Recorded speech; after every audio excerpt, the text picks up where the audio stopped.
ஒரு பவுலில் 1 tumbler ration துவரம் பருப்பு எடுத்துக்கலாம். இதை நல்லா கழுவி நல்லா ஒரு 2 மணி நேரத்துக்கு ஊற வைக்கலாம். கூடவே 2 காஞ்ச மிளகாயை ஊற வச்சு எடுத்துக்கலாம். இதை மிக்ஸி ஜாருக்கு மாற்றி கூடவே 1/2 ஸ்பூன் கல்லுப்பையும் சேர்த்து ஒரு 10 செகண்ட் மட்டும் ஓட்டி எடுத்துக்கலாம். இப்போ இது கூட ஒரு பெரிய வெங்காயத்தை கட் பண்ணி சேர்த்துக்கலாம். 2 பச்சை மிளகாயை கட் பண்ணி சேர்த்துக்கலாம். 4 பல் பூண்டை நல்லா தட்டி அதை இது கூட சேர்த்துக்கலாம்.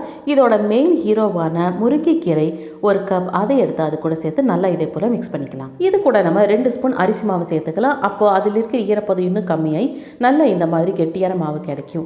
அதுலேருந்து கொஞ்சமாக ஒரு போர்ஷன் எடுத்து இதே போல் வடைக்கு தட்டி கொடுக்குற மாதிரி தட்டி எடுத்து வச்சுக்கலாம். பேனில் எண்ணெய் நல்லா சூடானதுக்கப்புறம் ஸ்டவ்வை மிதமான தீயில வச்சு நம்ம தட்டி வச்சது அதில் போட்டு நல்லா ப்ரௌன் கலராக மாறுற வரைக்கும் நல்லா ஃப்ரை பண்ணி ஒரு 2 நிமிஷத்துக்கு நல்லா ஃப்ரை பண்ணி எடுத்துக்கலாம். முருங்கை கீரையே சேர்த்துருக்கிறனால இதில் கருவேப்பிலை, கொத்தமல்லி எதையும் சேர்த்துக்க தேவையில்லை. கொஞ்சம் கூட எண்ணெய் குடிக்காத ரொம்பவே ஹெல்த்தியான, ரொம்பவே ருசியான, மணமான முருங்கைக்கீரை வடை ரெடி பண்ணிட்டோம். தேங்க்யூ.